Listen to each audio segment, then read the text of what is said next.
Department बघितली, housekeeping department, nutrition dietitian department, trainers department आणि branch manager काय करतात. तर अशा पद्धतीने ते सगळं आवड निर्माण होत गेली. मग ते करता करता पण असं मला वाटलं की आपलं काहीतरी म्हणजे असं एकदम काहीतरी वेगळं असं बॉडी बिल्डिंग वगैरे ठीक आहे, मला ते आवडतं, प्रश्नच नाही. पण ते म्हटलं सेल्फ डिफेन्स पण यायला पाहिजे. कारण जेव्हा मी जिममध्ये गेलो सर, त्यावेळेला बघितलं तर बाकीचे सगळे एकदम जबरदस्त असे 5-6 जण आले की त्यांना असं वाटायचं की आता तरी मला घाबरा असं. मग तेव्हा मी विचार केला की त्याच्याबरोबर आपण काहीतरी वेगळं करू.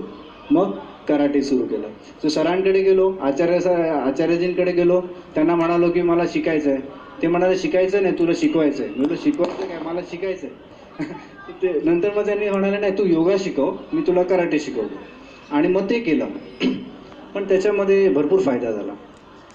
मग ते करता करता आवाज बोलायचं कसं, जनरली बरीच लोक असतात तेव्हा आपण कसं बोलू, कुठे थांबायला पाहिजे, कुठे बोलायला पाहिजे, तर हे सगळं आणि प्रमोशन, स्पष्ट सांगायचं तर प्रमोशनसाठी मी म्हटलं सर मला ते मॅनेजर्स लोकांशी कसं बोलायचं ते तसं जमत नाही, तर काय करू.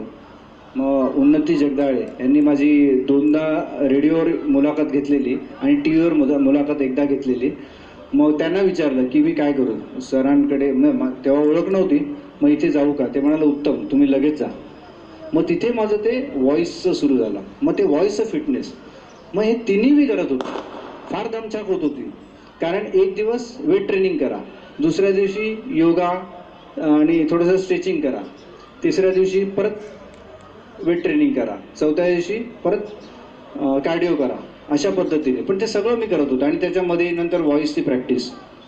मग मला आमचे डॉक्टर म्हणाले की आता एवढं करू नको, 2 दिवस तरी रेस्ट घे आठवड्यातून. मग ते 2 दिवस रेस्ट घेतली आणि अशा पद्धतीने तिन्ही गोष्टी मी त्याचा आनंद मला मिळतोय अजूनही. आणि म्हणून मला वाटलं की ह्या ज्या गोष्टी आहेत ह्या गोष्टी एकच आहेत तसं म्हटलं तर त्या गोष्टी आपल्याला लोकांपर्यंत पोचवायला पाहिजे. पण कोण पोचवणार, त्यातले